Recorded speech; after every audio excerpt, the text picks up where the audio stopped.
Hey everyone, it's your favorite writer with a silly name, and today I'm going to be talking about character writing and story structure. Now, this YouTube video was requested by a subscriber of mine called Quentin Billings8837, and since I have published a handful of shorter works by now and I have written one novel, I thought I might be qualified enough to give it a whirl and hand out some advice, so I hope you find the video informative. Now, I'm going to preface this with a statement. There is no manual out there that can help everyone write a novel. Some people do it one way, other people do it another way.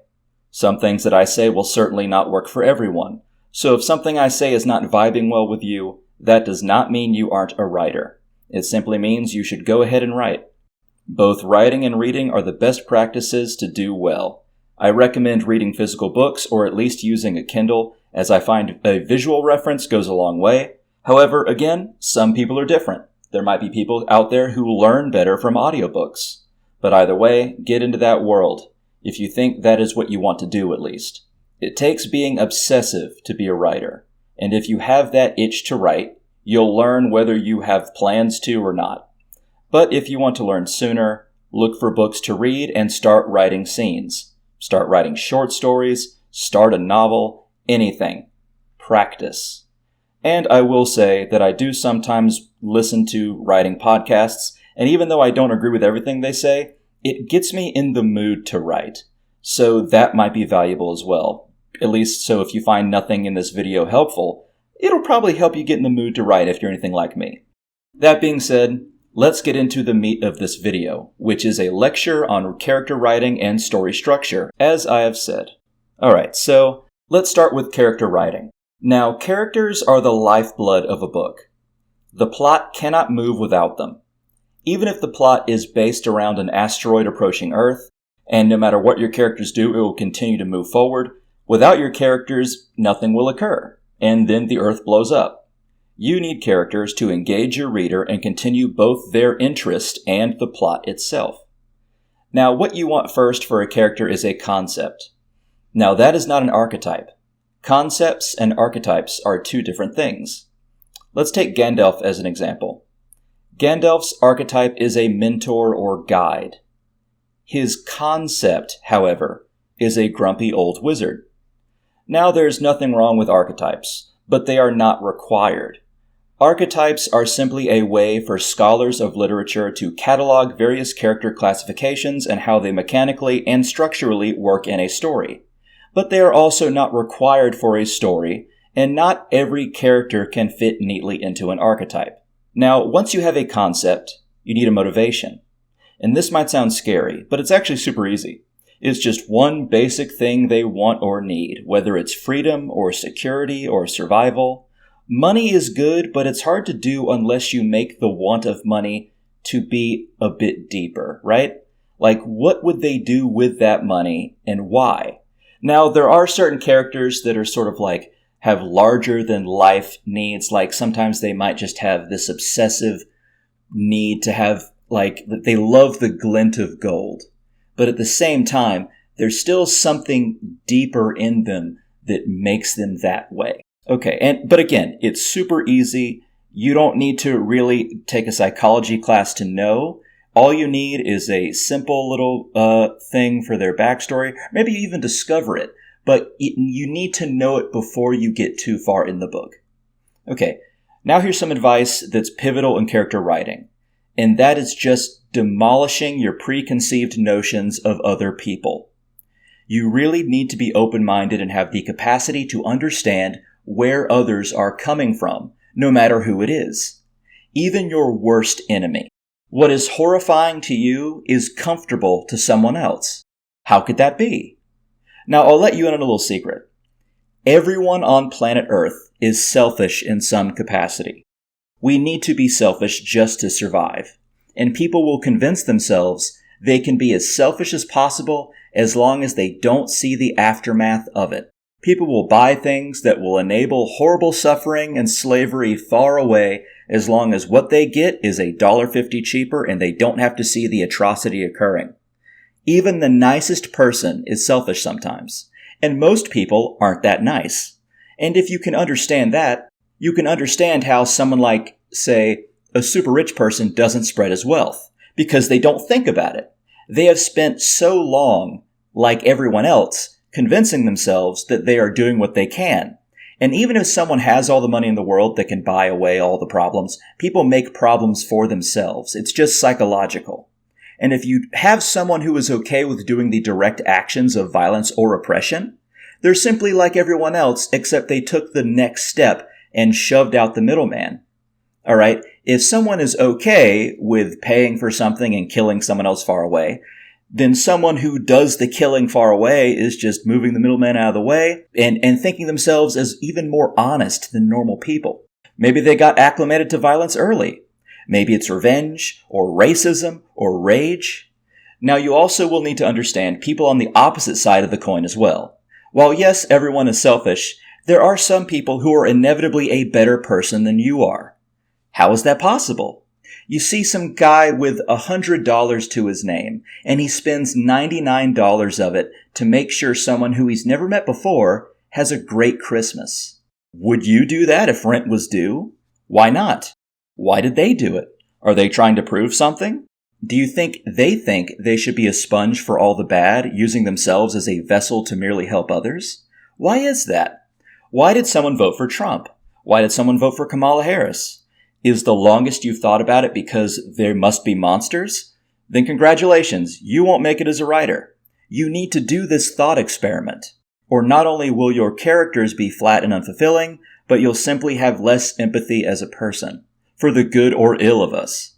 Now obviously you don't need to let go of your morals or beliefs, but understanding is not the enemy of staunch virtue. It's a way to learn. It potentially betters others and even yourself. And it's a great way to learn how to write.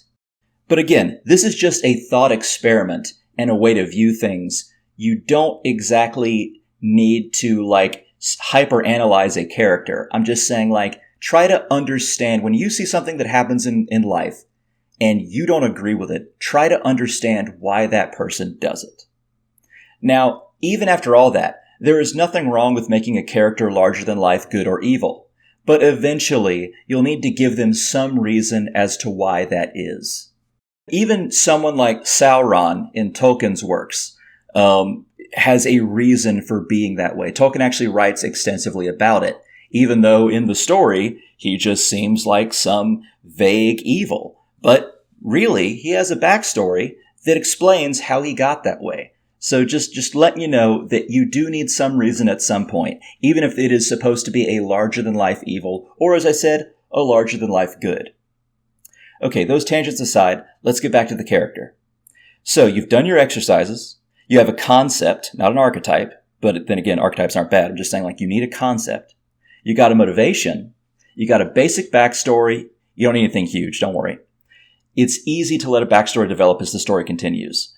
But you got to have some small sliver of where they came from, like a little idea, right? Okay, now after that, just daydream. I'm serious, just daydream.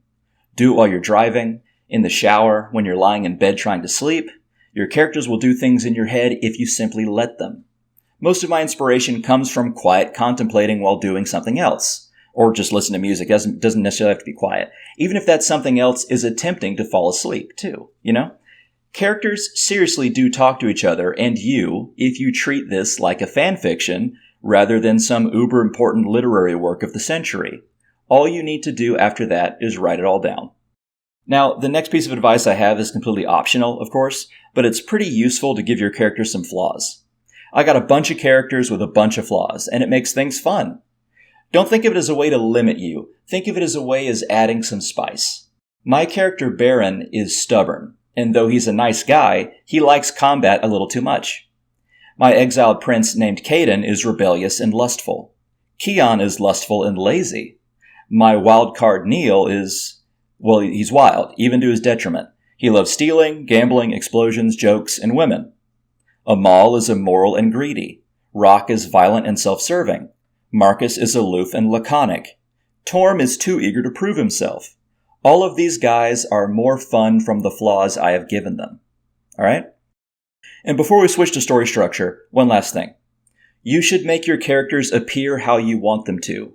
Don't think you need to checkmark someone of a certain race, ethnicity, gender, sex, even trying to make sure if your characters are or are not attractive. Yes, it's good to have variety, especially for side characters. It'd be a weird world where everyone is white or black and all are bad-looking or good-looking. But if you want your protagonist to be handsome, go ahead. If you want their love interest or even the villain to be hot, do it. Just make sure that's not their personality. No one's personality should be, I am ugly, or I am hot, or I am white, or I am black, or I am Asian, or I am a woman or a man. Write what you want, but just like real people, there is more to them than that. Just remember. Alright, now that we're past all that, let's talk about story structure. Now, I am a firm believer of setting up a premise, making your characters, and then letting them run around in the world and see what happens. But you can't do that 100% of the time, especially with stories like mysteries, right? Generally, while your characters do run around, when you write that down, you usually should make an outline of what occurs. Okay, now, you obviously know about the three structure plot that divides into 3 acts.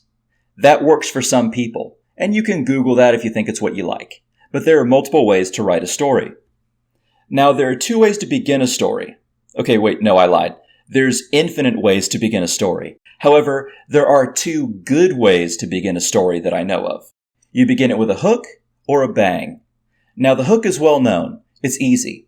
By the end of the first chapter, your character needs to have gotten captured by a secret agent, abducted by aliens, found out something tragic about his or her backstory, attacked by a dragon, seen his parents killed Batman style, told he's the heir to the kingdom, or any number of things that could later allude to any of these happening. You need something to hook the audience. Again, if you have a rough idea of your character concept and story, the hook is easy. Now, a bang is something I made up, in a fashion. Rather than have your character wake up in their apartment and describing their day until they're captured by slavers or whoever, you start them off with an action scene. In the novel I am writing now, and with the working title of The Black Circle, my main protagonist is in the middle of a fight for his life in an arena, and that's how it begins. You feel the pain, you smell the blood, the dirt on their feet, the heat coming off their bodies, and through that single fight, ripples are sent through the story. He was not supposed to win that fight. People are fed up with him. They want to get rid of him. Why are they underground? Is it illegal for these fights to take place at all? Now, some old school literature aficionados will ask, why should we care if you start with an action scene? But other people will go, that's interesting. This is good action. It causes questions, and those are answered through both showing and telling. And you can do this even in contemporary works. If you have something based in New York City, it could be something as wild as being jumped and held at gunpoint, to just running down the stairs because they'll miss their bus. It immediately rouses curiosity. The difference between the hook and the bang is that the hook is usually at the end of the first chapter or act, and the bang is on page 1. Although you could easily do both, mind you. In my story, I am. There's a fight at the beginning, and at the end of the first chapter, he's captured and taken to author knows where. Now, what happens next is your decision, but what you want generally is something spectacular in the middle, something that lets the preceding pages pay off. Let's go back to Lord of the Rings again. If we're talking just Fellowship of the Ring, it would be the Mines of Moria. And if we take all 3 books and put them together, that will be Helm's Deep. Neither are the last battles, but they are huge, full of stakes, they're interesting, and very popular. Now, obviously, it doesn't have to be a battle to the death, but it needs to be something compelling, right? Now, the 3-structure story next describes a falling action and then a conclusion. Okay, now look, that is okay for certain stories, but as far as I'm concerned, that's bullshit. You need to keep ramping it up. Don't climax in the middle and leave your audience bored at the end. You gotta keep them interested until right at the big finish. And when you finish, you make it explosive. Detonate that bomb. Slay that dragon. Throw the ring into the fire. Blow up the Death Star. The end of the story needs a huge payoff. And then maybe 1 chapter, at most 2, of talking about the aftermath. Now, whether this is a standalone story or a part of a series, or book 1 still needs to be able to stand alone. You can't treat your series like one long book. The best books can all be standalone, and make sure, when you start writing, that you have a rough idea of the ending. Yes, you should let your characters run amok, but writing is push and pull, right? You have your characters on a loose leash. You let them go so far, but you make sure they get to the end of the road you want them to. Then again, if your characters go to a place that you don't expect, maybe you can change your mind on what the end is. But either way, it takes practice, you'll get it. If you want to be a writer and you have that passion, you will get it.